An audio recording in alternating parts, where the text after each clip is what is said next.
I'm Mary Ann Gardner with the Department of Planning and Zoning. For lack of a better term, I'll be the MC. But tonight we have a lot of good information to share with you, as well as an opportunity for you to ask questions.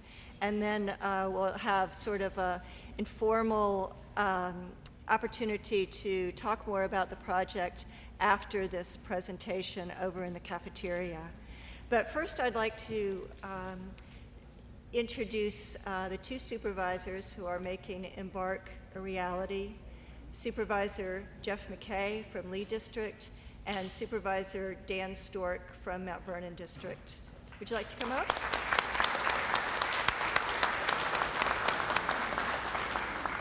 Thank you very much.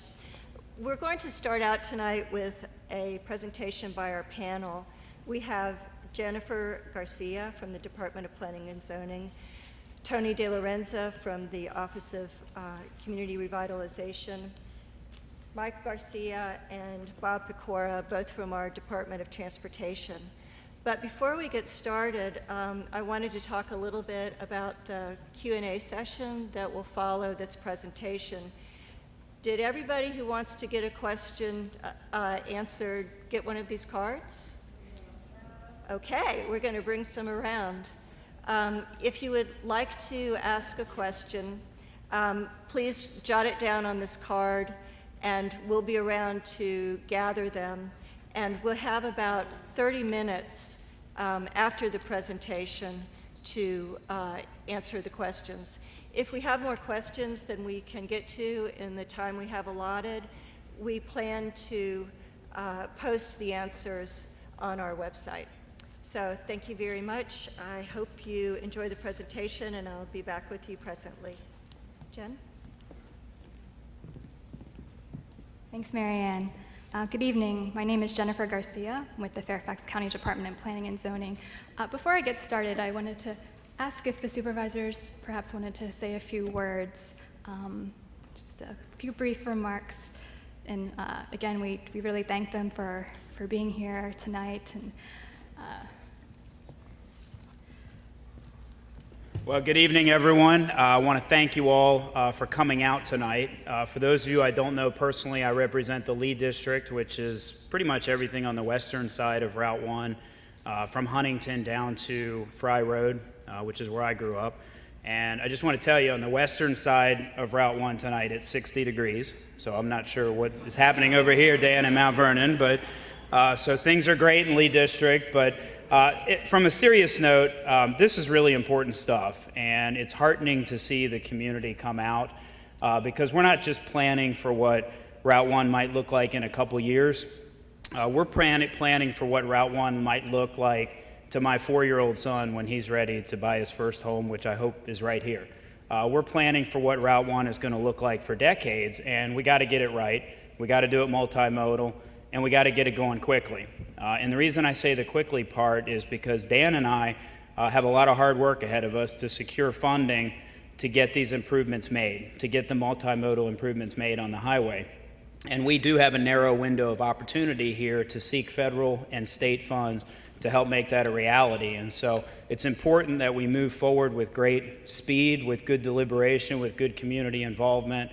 And I know Dan and I will do our part to make sure we get the funding necessary to get the infrastructure in this end of the county that we've needed my entire lifetime. I mean, this is not a new need, didn't pop up last week, but clearly with the growth at Belvoir and the attention that other parts of the county have gotten, it's become patently obvious that the Route 1 corridor is in need of major improvements for pedestrians, for bikers, for people who drive up and down the highway, and ultimately into the future, additional people who might want to ride trains. And so we need that infrastructure here to boost that economic development and revitalize the highway, improve all of our lives through that process. And so we're counting on you all to provide good feedback, to continue to follow the Embark process, to continue to engage, to tell us what's right, what's wrong, what you like, what you don't like, so that we can develop a plan that has strong community support, and then do the hard work about getting all of that built and improving all of our lives and our commutes and quality of life in South County. So thanks for being a part of that tonight. I appreciate it.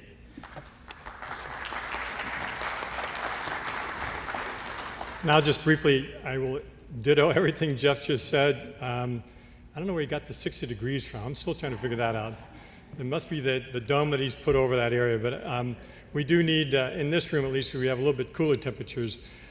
This is about community. It is about engagement. It is about us.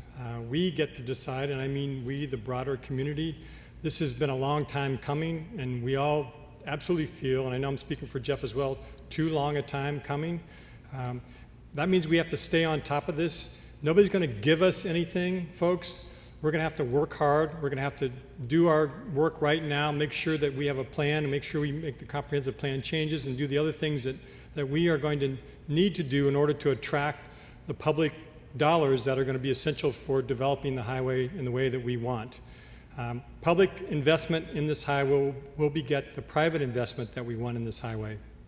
Whether it's in, nicer housing, or it's higher quality restaurants, or it's a better quality of life, or it's just preserving a lot of the quality of life that we already have. Those are all key parts of this. But we're looking at truly having parts of the highway that get far denser, but that density in turn is going to permit us to get the funding to do the public transportation, as well as bring in, I think, the other jobs and opportunities that we all want, not only for ourselves, but for our kids and for our future. So this is about all of us making this happen. We've got a lot of work to do, and this really is another stage, another step in this process. We have a few more meetings like this that we're going to be doing, but we're looking forward to your input today. And you can always get hold of me absolutely anytime, my office or on email. Those are all work wonderfully. We have a 48-hour commitment, or really a 2-day commitment, to get back to you if you contact us, not only with complete answers, but we're here to respond and make sure that we know you all know who we work for, which is you. So again, thank you very much. Look forward to talking with many of you tonight as we go along. Appreciate it. Thank you. To adjust this back. Can you all hear me? Okay, terrific. So let's jump into the presentation. I'm going to ask one of my colleagues to help me advance the slides. Thank you, Bob. So this is the order of the presentation for tonight. First, I'll provide a background on Embark and feedback from the community exercise on May 9th. Tony will be discussing urban design principles and introduce the conceptual street grid network. Mike will explain the draft cross-section for Richmond Highway, and Bob will wrap up with an overview of the transportation analysis for the comprehensive plan amendment. Next slide. Embark Richmond Highway is a coordinated effort among multiple Fairfax County agencies and the state to implement recommendations from a study called the Route 1 Multimodal Alternatives Analysis. The study was managed by a state agency, the Virginia Department of Rail and Public Transportation. The purpose of the study is to evaluate and recommend solutions to creating a walkable, bikeable, transit-oriented Richmond Highway to support long-term growth and economic development. Walking, biking, driving, and riding transit are the modes that we include when we use the term multimodal. The study's goals align with the county's current goals, which state that achieving a balanced transportation system through the development of transit and reducing reliance on cars should be a keystone policy for future planning. The alternatives analysis recommended a median running bus rapid transit, or BRT, system from Huntington to Route 123 in Woodbridge. It would be primarily median running from Huntington to Fort Belvoir and curb running in mixed traffic within the Prince William County portion. The alternatives analysis also recommends an approximately 3-mile Metro Rail Yellow Line extension from Huntington to Hybla Valley as the last phase of transit improvements. The alternative analysis also recommends the widening of Richmond Highway from 4 to 6 lanes to create a consistent 6-lane cross-section where necessary along the corridor.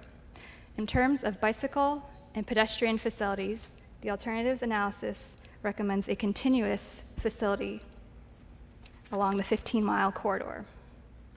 The graphic to the right illustrates the recommended phasing in the alternatives analysis. The study recommends prioritizing phases by the areas that have greater number of people and jobs, and that will support transit ridership that connects to the regional transit network. The study suggests phases 1 and 2 could be completed by 2028, and those are outlined in red to indicate the phases that we're currently working on in Embark. Implementation of the multimodal recommendations is contingent upon coordination among local, state, federal agencies, the adoption of updates to local, state, and regional plans, and funding to support implementation of each phase. Next slide.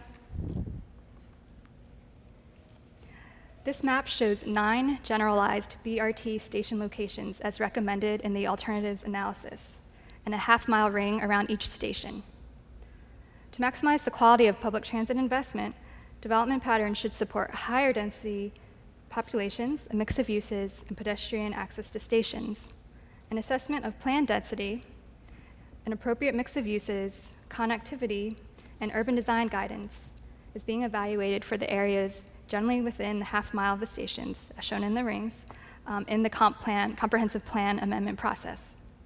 The plan amendment also considers broad policy guidance to support a future Metro Rail extension from Huntington to Hybla Valley and anticipates future planning of these Metro Rail stations. There will be 2 environmental analyses completed as part of Embark. One is for the BRT system, and the second is for the associated widening of Richmond Highway, in coordination with VDOT and other appropriate entities. Lastly, a project management consultant will assist with the environmental design and implementation work for the BRT system in Fairfax County. Proposals have been submitted to the county, and the evaluation process is underway, and selection is anticipated at the end of this year. Next slide. This timeline outlines the major milestones for the comprehensive plan amendment. We are here. The orange bar below it represents the environmental evaluation that is happening as part of the road widening project from Napa Road, Mount Vernon Memorial Highway, Jeffs Way, Mount Vernon Memorial Highway to Napa Road, that is being led by VDOT, and we have representatives from VDOT here tonight that are working on that project. Last but certainly not least is the community engagement that is critical to the success of Embark. This timeline concludes with Planning Commission public hearings anticipated at the end of 2017 and Board of Supervisors public hearings in early 2018. Next slide. Thank you. So as Supervisor Stork mentioned in his opening remarks, we anticipate a series of community meetings, and we also have monthly advisory group meetings. And these meetings are currently anticipated through the fall of 2017, the community meetings. They're in addition to the public hearings that I just mentioned, and we certainly encourage you to be part of all of these meetings that we have scheduled. Next slide. So on May 9th at the open house, we asked people, what is your vision for a bus rapid transit future and the ultimate extension of the Metro Rail Yellow Line from Huntington to Hybla Valley? We provided a list of ideas from people to choose from, and participants also had the option of writing in their own ideas. This word cloud shows you the top 10 responses that you all gave us. The larger the font, the more frequent that response was given. So first and foremost, we heard that you all envision reliable and frequent transit service. A close second is interconnected sidewalks and trails. Tied for third are a diversity of professional trade and service jobs, and having shopping and entertainment destinations. That's followed by improved stormwater control and stream restoration, having enhanced greenery and open spaces, housing for all incomes, and tied for 8, well-connected bike lanes and a variety of housing types. And lastly, having improved and more community gathering spaces. So next, Tony is going to talk about the urban design principles, and you'll see many of these principles are tied into the vision for the corridor that you all expressed on May 9th.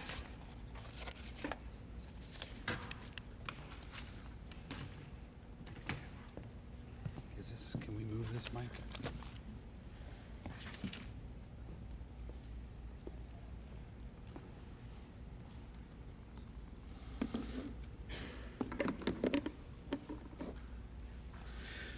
Good evening, everybody. I'm sorry, you're all awake.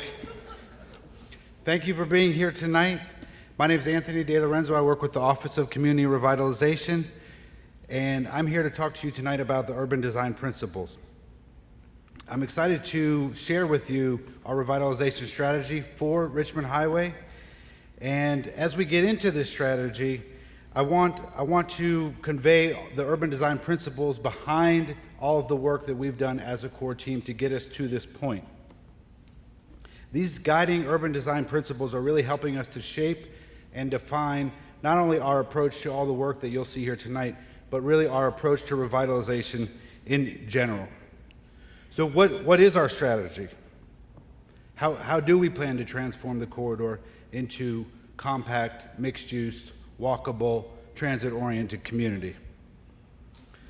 Well, I want to give you a few local examples so that will help you imagine what is being imagined. That would be Reston Town Center, Shirlington, Mosaic District, and Clarendon. The goal here tonight is not just to transform our community business centers, but is really to transform Richmond Highway itself into a 21st century multimodal urban boulevard with healthy, dynamic communities, rich public spaces, and an emphasis on safety and mobility. The first slide I'd like to talk to you about tonight are the urban design principles. I already discussed creating compact, walkable, mixed-use, transit-oriented community. That is a point that I probably will repeat a few times here tonight. We want to use the street network, the grid network, these community designs that I'll be leading up to tonight to really create the framework and physical framework to balance and integrate our land use, environmental, transportation, and social goals. We want to provide a network of public open spaces that are integrated into the fabric of the neighborhood. We want to integrate and restore surrounding natural resources, so this would be parks and stream valleys, and tie that into our new community designs. We want to promote community identity and public health. We want to celebrate our history, and we want to build upon our existing cultural heritage resources.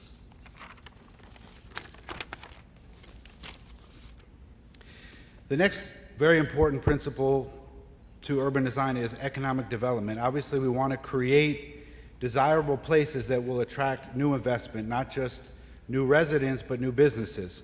So that's done through integrating all of these principles that I just went through.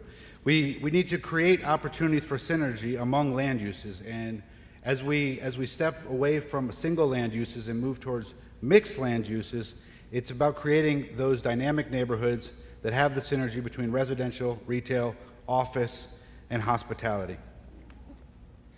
Another key principle is that of healthy communities, and when we talk about healthy communities, we're really talking about healthy communities holistically. We're looking at this from every angle. We want to create physically and socially active environments that provide access to nature, recreation, and community interaction. We want to promote a healthy lifestyle. We want to get people walking. We want to get people involved and biking around their neighborhoods. We want to integrate the built environment with the natural environment. And what that means is with the new communities, there are adjacent parks, and with the new streets, these would all be tree-lined streets. So we really want to bring the parks and the nature back into our built environment and not separate or segregate our built and natural environments. We want to kind of create a park-like experience on a day-to-day basis. We want to improve the tree canopy, and we have a host of environmental objectives as well. Stormwater management and stream restoration, stream health, all of the new development that we're anticipating would have to go through a more rigorous stormwater and meet all of our environmental standards. Street hierarchy is another important principle that I'd like to talk about, and as we get into the community designs and grid network, there is a hierarchy of streets. Obviously, everything begins at Richmond Highway, that is the arterial, but within our new community centers, there is a great street, which is the central backbone of the neighborhood that provides direct access to the station, the new bus rapid transit station location. The Great Street is a place-making corridor. It's really a town square or a Central Park concept where it's a lively, active place with restaurants and things of that nature. The Great Street also prioritizes safety and accessibility to the station locations itself. We really are concentrating on creating a safe passage for pedestrians to the station locations. The next street is the Avenue. The Avenue, you'll see on a couple of the community designs, are a parallel road facility that complements Richmond Highway and reduces congestion, but it's more of a through traffic type of street. The local street is the primary street that you'll see in all of our community designs here tonight. The local street gives priority to the pedestrian and really provides access to property, to businesses. It's really the bread and butter of the community designs. And last but not least is the pedestrian street, which is a street that is only for pedestrians, but it's really just to maximize walkability, accessibility, and mobility throughout the new community business centers. And I don't know if you've spent any time at Reston Town Center or some of these other places. There are pedestrian streets that really do turn into a whole another place-making corridor. If we could go to the next slide, please.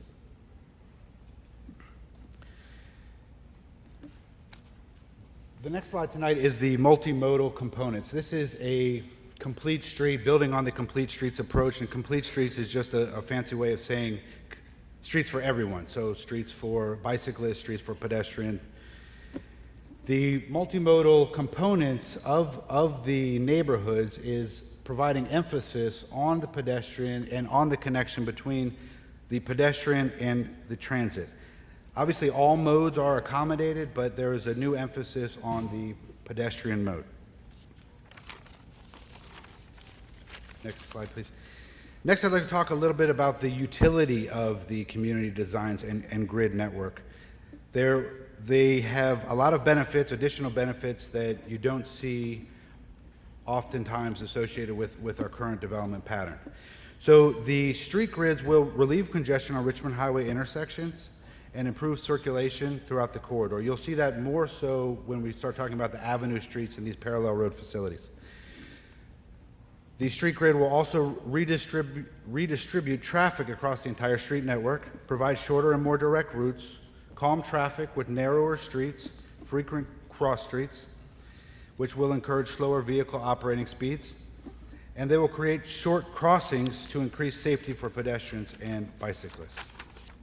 The next slide is an important slide because this is talking about all of the considerations that went into these community designs that we're here to present to you tonight.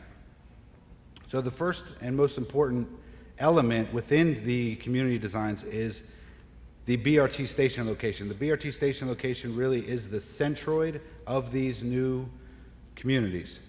And the station itself is connected to the Great Street, which becomes the backbone to the neighborhood. So each community design that we'll look at tonight, we don't have a whole lot of time to go through each one in detail.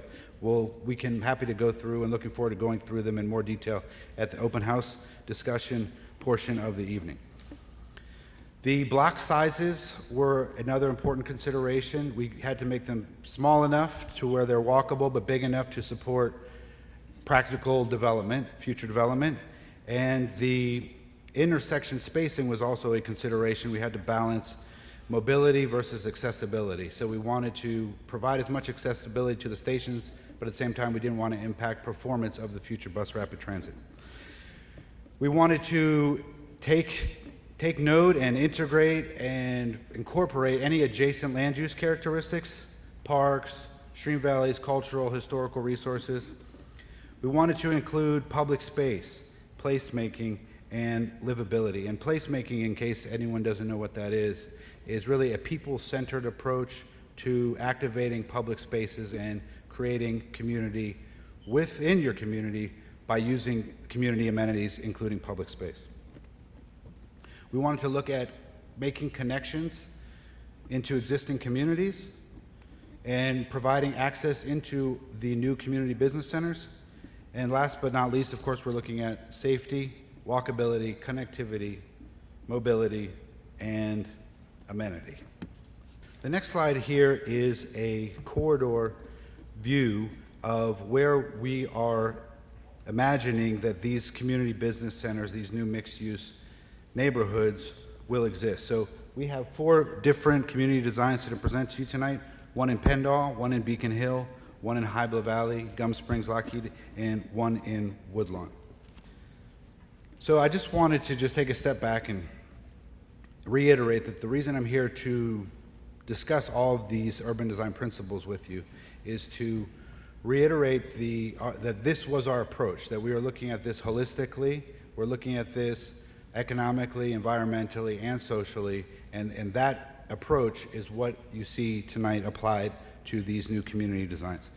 The one that I'd like to go over with you tonight, again, we don't have enough time to get through everything. We're going to be leading into the Richmond Highway cross-section here shortly, is the Woodlawn community design. So as you can see here, I have my laser pointer.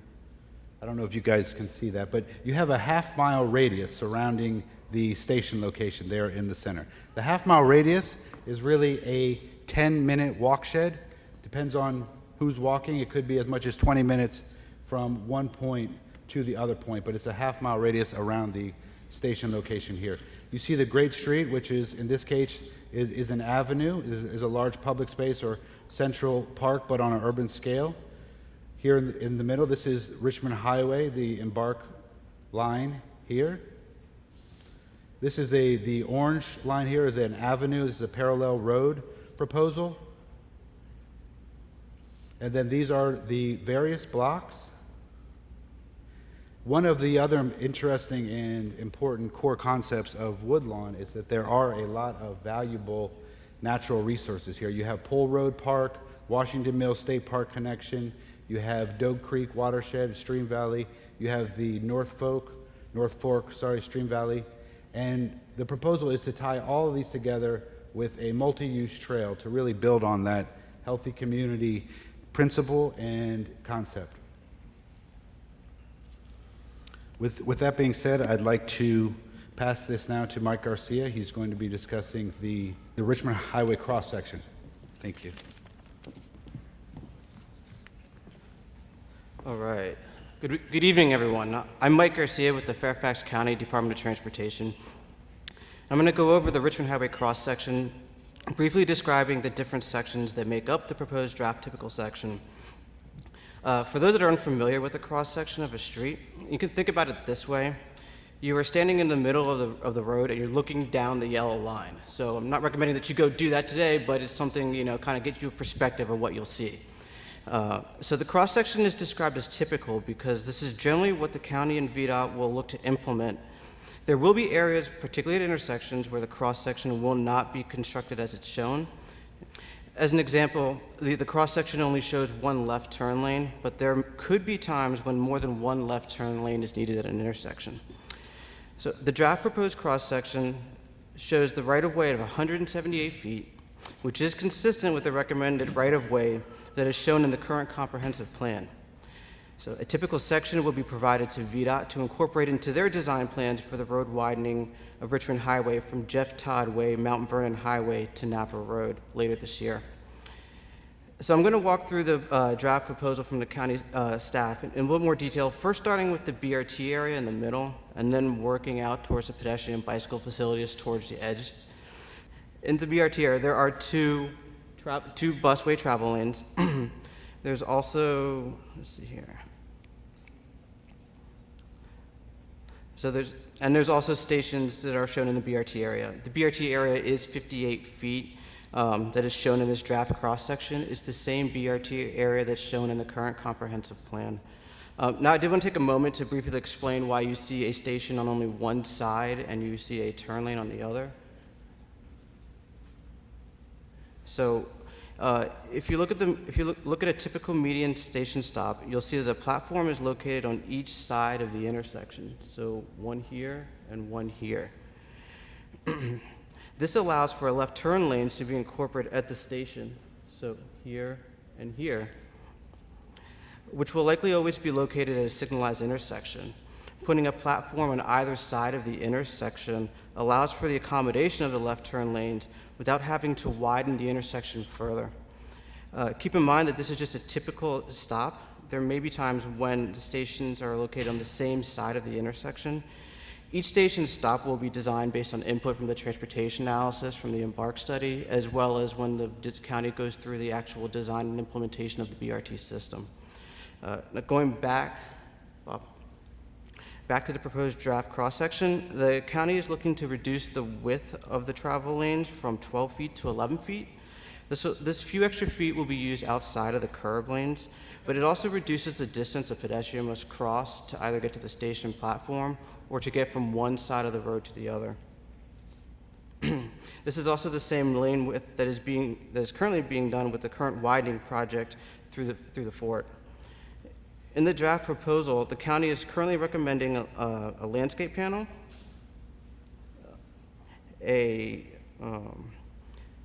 wide enough to accommodate trees. We know that's very important for everyone. A physically separated bike lane wide enough to allow for passing, and a sidewalk. So starting with the separated bike lane, there's current guidance in the bicycle master plan for the community business centers along Richmond Highway, which calls for separated bike lanes. And there's also known as cycle tracks. Some of you may be more familiar with that term. This is in keeping with the best practices to provide bicycle facilities that can support riders of more ages and riders of varying riding levels of comfort. Additionally, it also provides for the appropriate bicycle facility that can be incorporated into the transit station areas. And also keep in mind, there is no parallel road on Richmond Highway from Fort Belvoir to North Kings Highway to the Huntington Metro Station, which is the length of the BRT service. It's currently being evaluated by Fairfax County. Since there is no parallel road, it is imperative for the county to provide a high-quality bike facility that is important that the county provide this type of facility along the Richmond Highway corridor. The bike lane is separated from the vehicle travel lanes as well as the sidewalk. So we're showing two options here. The two options, so in the option on the left, it shows the trees placed between the sidewalk and the separated bike lane. So right here. There will be at least a minimum 4-foot buffer between the bike lane and the road. That's right here. In the alternate landscape, which is shown on the right, the trees are actually placed between the roadway and the bike lane. There would still be a buffer between the bike lane and the sidewalk, right in here, which would help to define the space for the pedestrian as well as the bicyclist.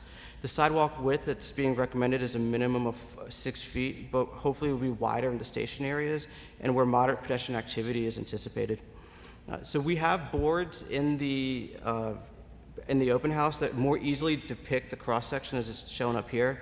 We want you to come visit us. We want you to provide your input. Tell us which streetscape you prefer. We have comment cards. We have dots that you can pick either the alternative land, the one on the left or the one on the right. We really do want to hear from you. This is going to be your Richmond Highway. So in closing, I do have a few pictures to help illustrate how separated bike lanes work. It's a little bit newer for the county. We don't actually have one implemented just yet. So as well as a real-life example of the new BRT system that just opened in Alexandria. So here, what happens is there's a sidewalk, and then this is where the bus would pick up. Now this is in London, so I know it's not quite what we would build here, but it does show a good point. So what happens is that there's a ramp that the bike rides up and then gets down, but what that ramp does is it provides for a level crossing of the pedestrian so they can get to the bus. Because there still will be buses that operate along Richmond Highway when the BRT system is operational. This one provides a little bit different perspective.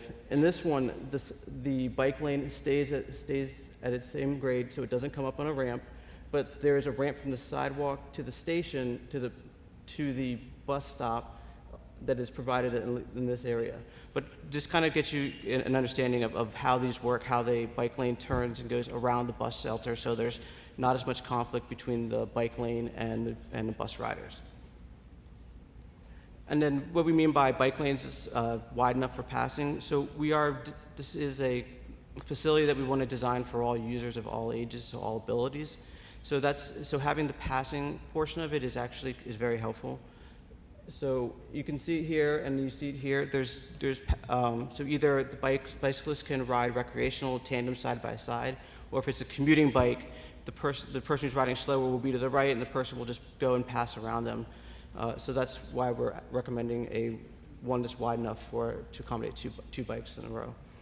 And then finally, this is the cross-section that's currently operational in Alexandria.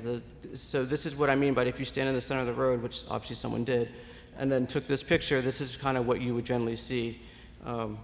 There are signals throughout. There's a station here, and there's a station over here, and there's an intersection in between. So they chose to do what's called a split platform. So that's all I have for my presentation. I'm going to turn it over to Bob, who'll talk about the transportation analysis. Good evening, everyone. I'm Bob Pecora. I'm also with Fairfax County Department of Transportation.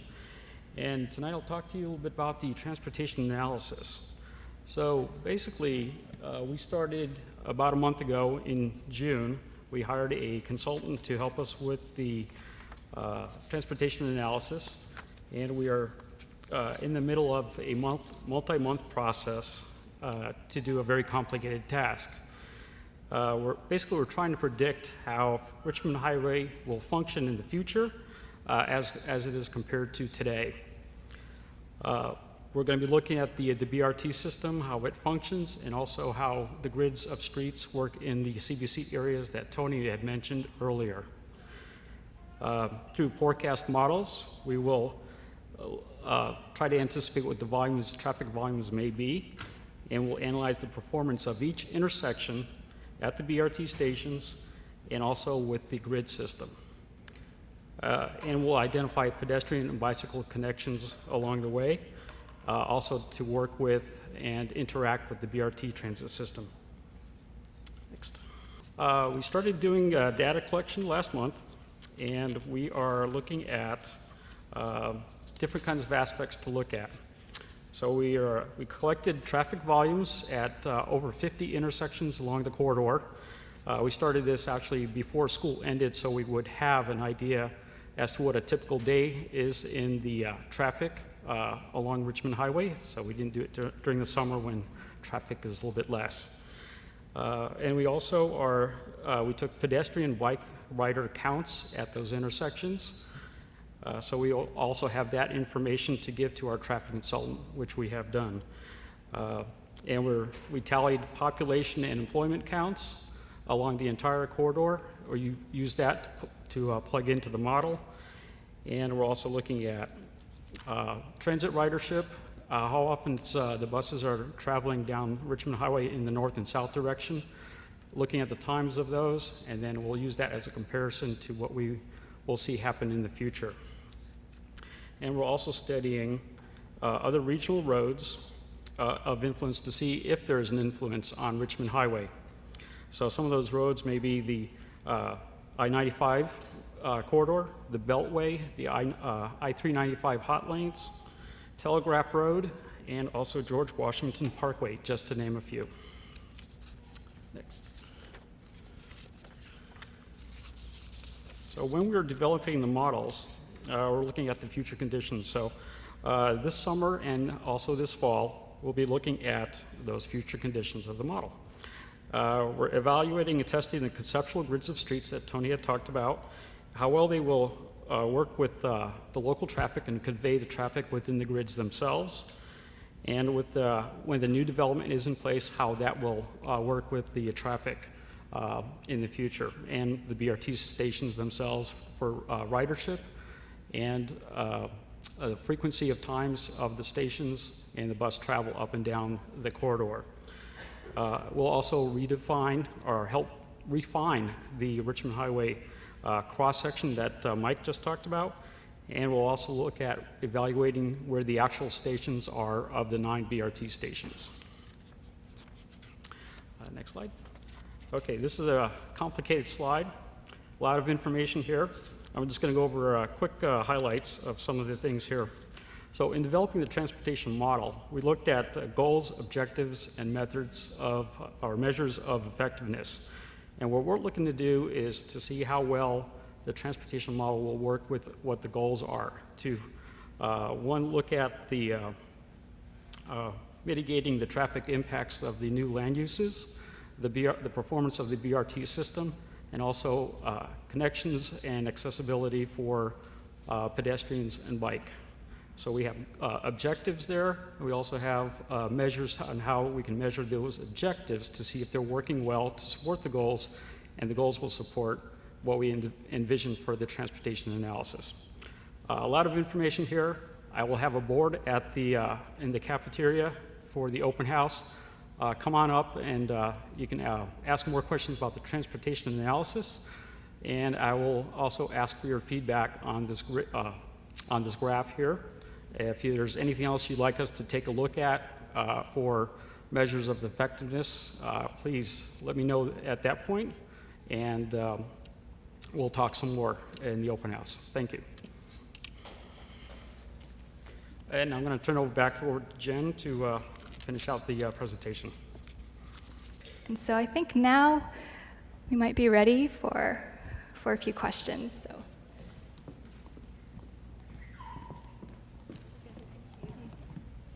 Thanks, Jen, and thank you all for the questions.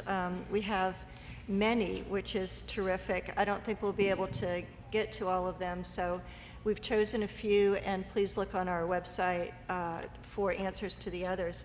I'd like to take a moment, though, to recognize and welcome Delegate Paul Kruzak, who I believe is in the audience tonight. Delegate Kruzak, thank you for coming. As well as Commissioner Earl Flanagan from the Mount Vernon Planning District. I saw him a little earlier. And we have members of our advisory group here. This is a 13-member group of volunteers who are representing Lee District, Mount Vernon District, and SFDC, and working with the community and staff to develop this project. So if you would raise your hands, please. Thank you for coming. Thank you. And did I miss anybody? I hope not. Okay, so this will be interesting, sort of a round robin of questions. I'm going to call one out, and because our mic is firmly taped to this stand, people are going to have to come up to answer. So the first question is, can we combine transit-oriented development with parks and restored streams and a mix of housing affordability? And if I may, I think I can answer that. Yes, that's really one of the principal goals of this study, is to recognize that Richmond Highway, as an older corridor, lacks many things that perhaps newer areas would have, such as parks, also better stormwater management controls, and kind of embedded in the goals of the study is to retain affordable housing so that there is a true mix of income levels in the corridor. Okay, so here's a transportation one. Will the BRT connect to the Huntington Metro via North Kings Highway or Huntington Avenue? And second, what safety measures will be implemented for bicyclists to safely make left and right-hand turns? And we have Bob. I think I can take that question. Yes, on the BRT, as it goes up to Huntington Station, we're still looking at we haven't designed the actual route for that will be, but it will be along North Kings Highway and coming from PennDOT area. We're not sure as to exactly how far north it's going to go, but at Shields Avenue and then turning into North Kings Highway and then going up to Huntington Station. But that will be part of the design work as we do, as we get into that phase of the project. So it's still too early to tell what it's going to be, but it is going to be going to the Huntington Station via North Kings Highway. And the other part of the question was, what was the other part of the question? How do people safely cross, how do bicyclists and pedestrians safely make left and right-hand turns off the street? And for pedestrians and bicyclists, how they can make safely cross the street at left-hand turns, there'll be a pedestrian-operated signal at those intersections, and you'll be able to cross when you have the green light to do that. Here's an easy one. I think Jen may have mentioned this, but can we get copies of the slides? Yes, this will be posted on our website tomorrow. And Tony, I think there's one here with your name on it. How do you see great streets being built in existing neighborhoods?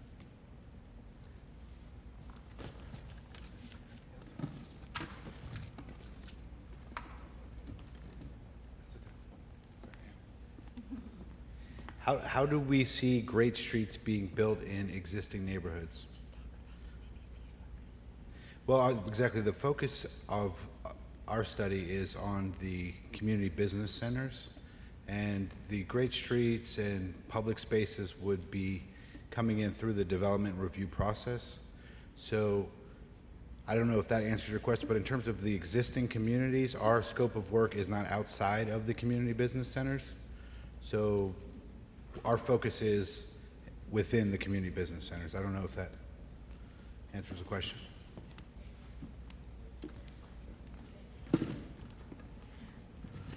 This is a stormwater management question. The part of Richmond Highway that is already 6 lanes wide contributes a heavy volume of stormwater runoff that damages local streams. In the areas that are to be widened from 4 to 6 lanes, will they be reconstructed and built with better stormwater management controls? And the answer to that is yes.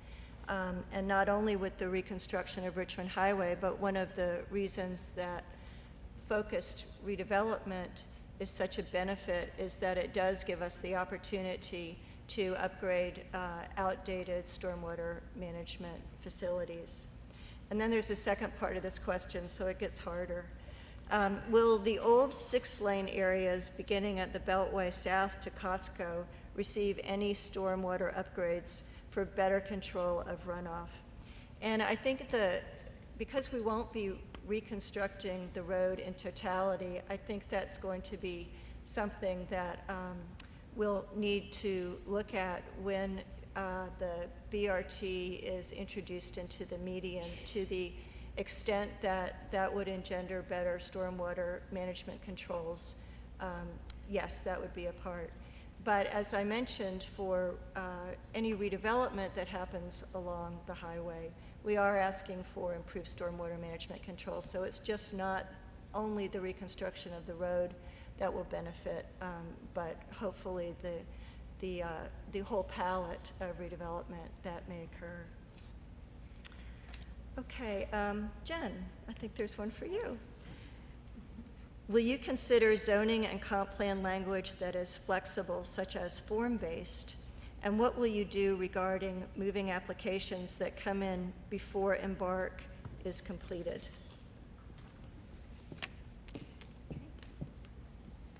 All right. So with regard to the first question, will we be considering form-based approach?